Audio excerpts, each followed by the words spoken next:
Okay, YouTubers, working on the magnetic loop again. Been doing some configuring and learning a few things.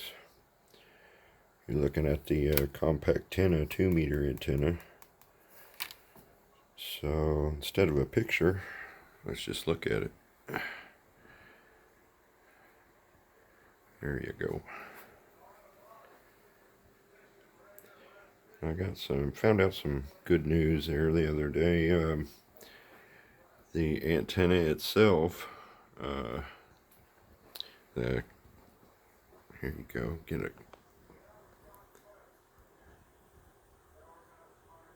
That antenna right there is also 440, 70 centimeters.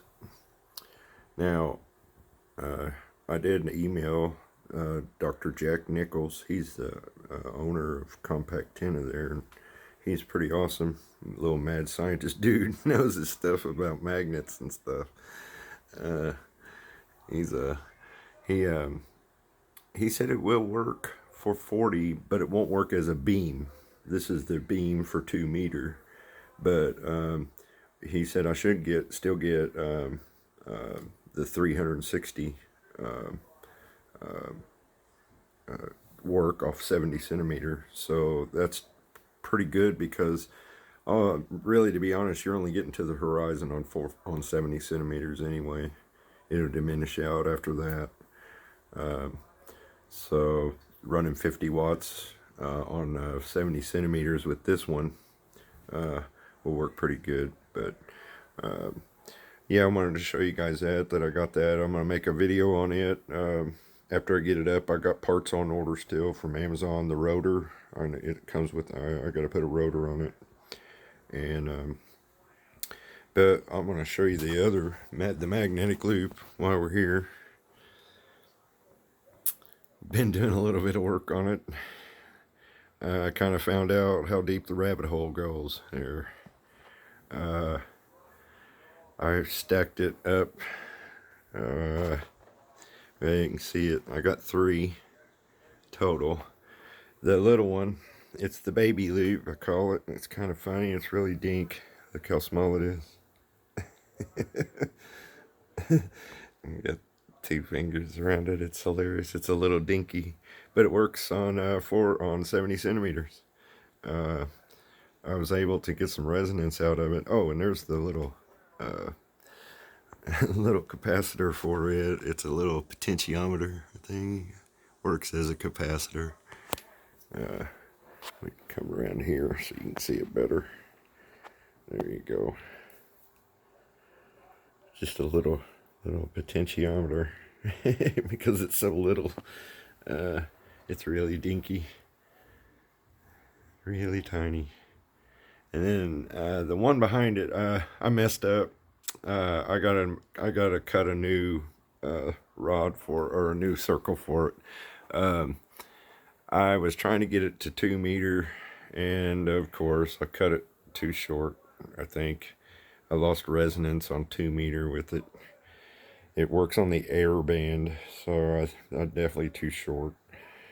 So that's the 200 range, right up in there. I definitely got it too short, so I got to get another one for this one so I can get it on 2-meter. You might be asking why I did this, or why it's set up this way, and if you haven't kept up with the Magloop antenna, make sure that you go back and watch my other Magloops. They're parted out. It's from part 1 to this will be part 5. But yeah, I wanted to show you guys because I was able to use the HT there, the Yaesu HT with 5 watts, and I was able to get it to work on 440 with the small baby loop, the little baby loop there. And like I said, always put your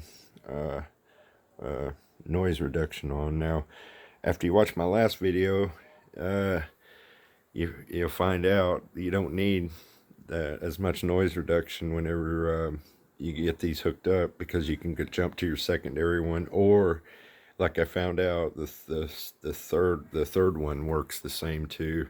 It still picks up the big loop. It's awesome. So I went to four. I made a fourth one, and I think the magnetic loop's just getting so small. So scale is going to be your thing if you want to build a bigger one, because the scale of this is going to, the scale of your big one's going to determine how many you can get down to. I got up to three. I did get four to work, and if you've all been keeping up on the, because we can jump in and out using the switch down there, because we can jump in and out using the switch from each different individual, it knocks the noise level totally out, so you're noise free and still receiving. So it worked the same on that one. I was able to receive the signals coming in off the big one through the little one's coax, and what I did was, here you go, I just hooked it up individually there, so it's all by itself there. You can see it coming down, it's all by itself. And what I did was I hooked it into the SDR there, and it worked perfect, and no noise, zero noise out of it. And if you switch to the big loop, I had you get noise, which is the noise the bigger field, magnetic field, is picking up. So what I did, so you guys could see, basically this one, the big one, is built to work on 6 meter. It is naturally resonant on 6 meter.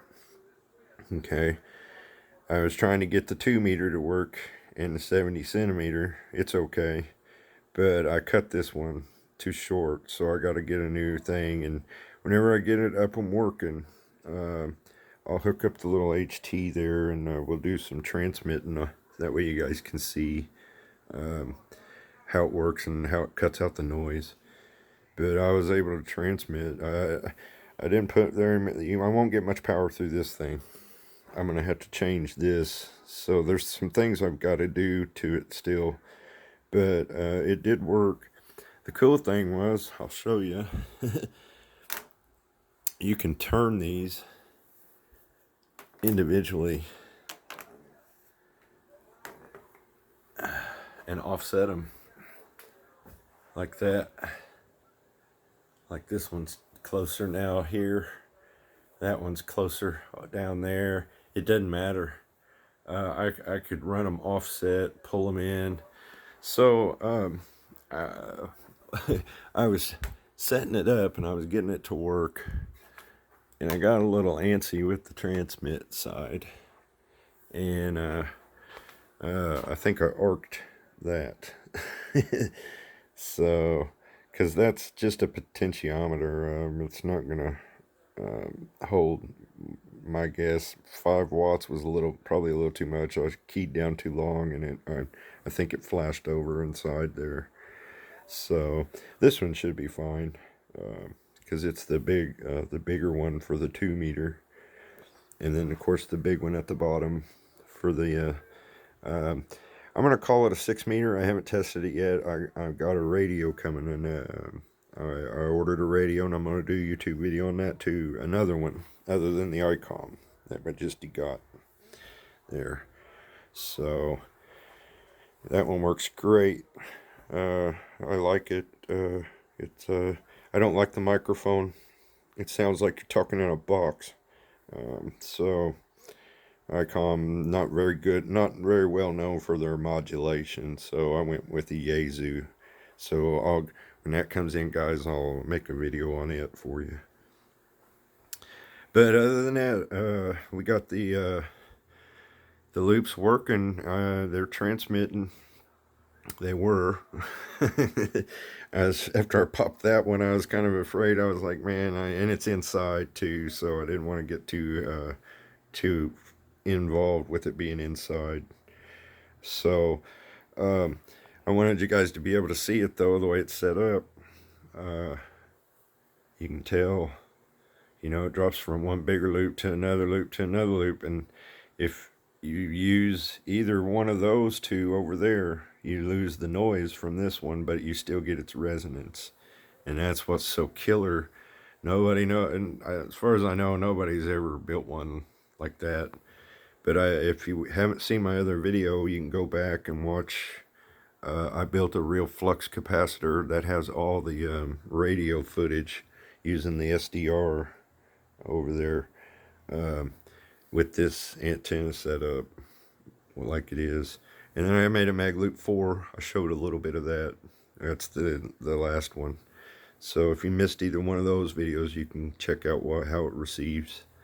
And I'm working on the transmit, so as soon as I get some more parts, I've got some other things coming that I want to try to co-phase these together, and link the magnetic fields that way and see what I can accomplish.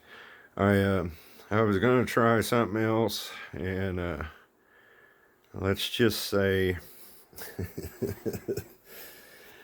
I got it shut off before really some serious shit happened. We won't discuss it. We'll just leave it alone at that. One of those learning lessons. So, yeah, we won't be talking about that.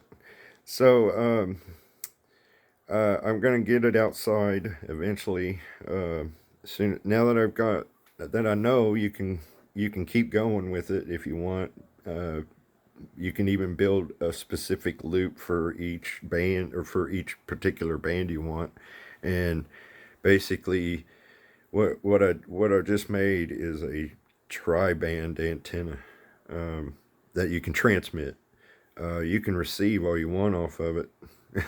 There's so much resonance going on in that magnetic field, it works. But for transmit, this is basically a tri-band antenna now.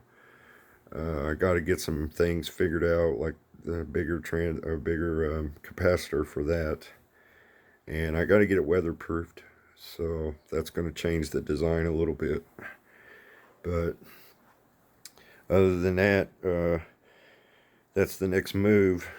You can build as many as you want right there. You can add on. You can even add on to over here, this side, if you want. So like you could build. What I thought would be cool to build would be how they're stepped down. Right, just come off this other side with it step down also. But man, that'd require like a 6-position switch and all that. Man, might be hairy. But I'm gonna try some co-phasing. What I did when I built this, secondary one, I went ahead and took the length of the coax right there off each one, and I matched it. It comes down and it's all matched in length all the way over to there, so they're both the same length. Because when you phase two antennas together, you can't have any length difference in the coax. You're supposed to use the two of the same antennas, same size, like two verticals or what have you. We used to we used to call it co-phasing, and we'd take two vertical antennas and put them on each mirror of the truck, and then you bring it down to a Y piece basically, and you plug one single coax into that, and it goes out to two. And so I'm going to try that on the magnetic loop. Now I don't know how that's going to work, because this is the magnetic field, not the electric field. Okay, and well, here's the reason. I've found, by having this problem here, I found I had to do some more research on YouTube, and I found this Poynting's vector. And if you're on radio, and anytime in the electric fields and the magnetic fields are coinciding, this equation takes precedence there. So But then had to research Maxwell's equation, and that measures how big an E field is. So, uh, because if I want to take this equation and make those transmit together, or as transmit and work correctly, I've got to I got to do some more calculations on on that. So that's going to take me a little time to figure out. So I wanted to make this part 5 so you guys could see that if you wanted to go as many as you want, if you started out bigger than the 3 foot, this is the big one right here is 3 foot across. It's just a hair over 3 foot. And that means from here to all the way over there, 3 foot. Okay. And then this one, I had it cut down. As soon as I get the right measurement, I'll tell you what this measurement is for the 2 meter I'm trying. Okay. I had it, and then I went too far, and it really went too far. It was like really touchy, but I hit that one dead on for 400. It's dead on, but it's dinky. You can see my hand compared to it there, so it's kind of small. But 400, wave is not very, 70 centimeter wave is not very big. So my guess is I'm close to half a wave on that one. So I might be a quarter wave on this one. I don't know, but it doesn't really resonate well like it did before. So, but what this setup is, guys, is if you want to build one of these like this, when I get it all done, I'll measure it all out, and that way you'll have a better platform to go off of. I know I'm just starting, so we're all learning here. But when I get it all together, what you'll have is a 6 meter, 2 meter, and 440 antenna that you'll be able to use in your apartment if you wanted. I'm hoping, guys, on that transmit, man, you really need to put it outside. But there may be a way that I can figure out, like if you put it in the middle of a room, and left the room, worked in another room with your radio, you might be able to get away with it. So I don't know. That's a little further down the road. But what this is, guys, is if you're a tech, you'll be able to build that and use that, do that. You'll be able to transmit. If you're close in town and you're in an apartment, you're not very far from the repeater, 5 watts will work. You'll be able to use that like it is. But if you're a little further away, you can start adding more wattage to this, and man, you really got to worry about it arcing. So that's why I'm gonna do some more configuring on it. But what this is a tech. This is a tech antenna. If you're getting your tech license, you're just starting. And because this resonates on 40 and 80 with the capacitor, if you got your general license, you'd probably be able to transmit on that, on the big one. But what I found out is it doesn't seem to matter how close they are. I pulled this one pretty far out, and it still was coupled. You find that certain point where it comes out past, and then it'll just quit right there. It'll just stop coupling to it. So as long as you're within the field, and that's what I got to try to measure. That equation. So I got to figure that out. But that's pretty much what that is, guys. It's a tech. You could pretty much transmit on 6 meter, 2 meter, and 70 centimeters with this, and that's kind of cool. I started out not to build it this way. I mean, I just was just trying to test it, and I can't believe that worked by putting the smaller one inside that one. And the bonus was finding out you lose the noise. And I'll tell you guys what I did too. I removed it from the ground. Okay. it is no longer grounded outside. And the reason why is I was picking up noise. There was noise coming in somehow, and I'm still trying to figure that one out. But there was noise coming in off my ground. So I think because this is an oofer ground, the whole building is an oofer ground. It's not like a normal house. I'm wondering if it's not the ground fault plugs that are built into the all the apartments, because it seemed like a hum, like a, I don't know, just like a constant hum that was there. As soon as I took it off the ground outside and just ran it to that switch, they're just running right directly to that switch right there. I was able to pull the noise completely out with that 2 meter one. So, you take it from that. I know I've always said, man, get it to ground and you lose the noise. But man, I was getting noise. So maybe when you start adding loops, that your field gets stronger or something, you start pulling more noise. So I don't know. I'll play around with that when I get the co-phase unit, and I'll co-phase them together and run them both in at one, and we'll see how that works. And I'll do some testing with it, that way you guys can see. But I've also done work on the ground system here, but I'll probably save that for another video. But I got the ground run in now, so I can actually just run a ground strap. That's some more parts I got on order, so as soon as I get those in, and then of course we're going to do this video for the but I want you guys to look at this. You can see the copper ring. It's just a loop. That's all it is. Let me set it down here. There we go. You can see it, it's just a loop. It just goes around.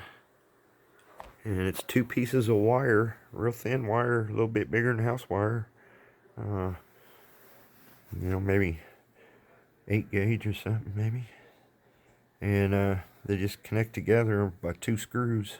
It literally came in the box with one side and another side, so there was 2 sides make a hoop. and now that it's got the hoop on it, I may try coupling it to that. Now, because wouldn't that be a good video, man? Because you'd be able to do 440 and 2 meter, or 2 meter and 70 centimeter off that, because it comes stock with that. I didn't know that, but until I emailed him, he said, well, it doesn't come with it. It comes with the dual band antenna. So he said it'll still do 440, but it won't 440 as a beam because of the size of that loop. But it'll 2 meter beam. It gives you like 12.5 dB, which is huge for the size of it. That's small. But you can see it got a little radio base station. The radio's coming off of it. But I think what I'm going to do is try hooking it to this.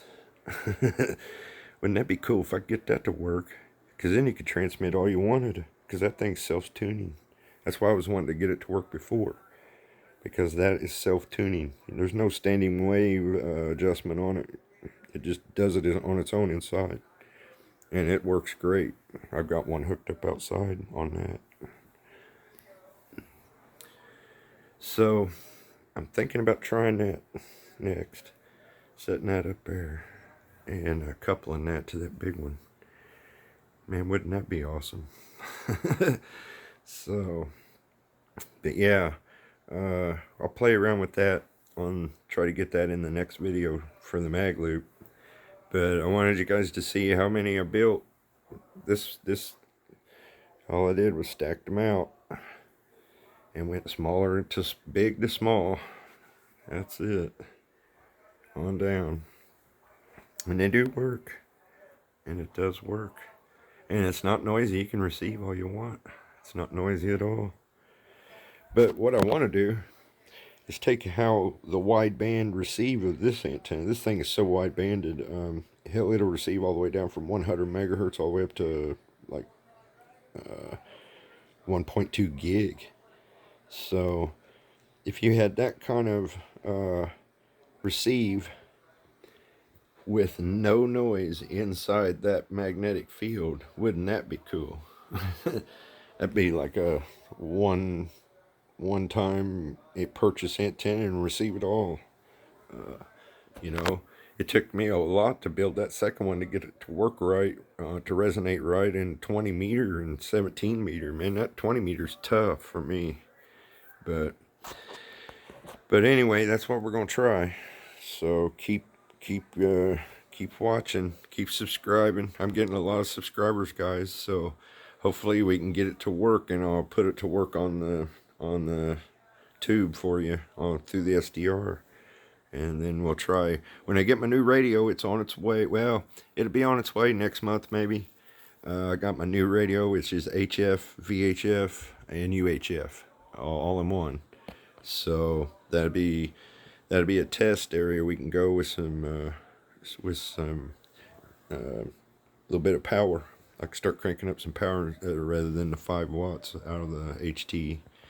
I got it up to 5 watts. I started out at 1, and it popped. It popped that little, it arced.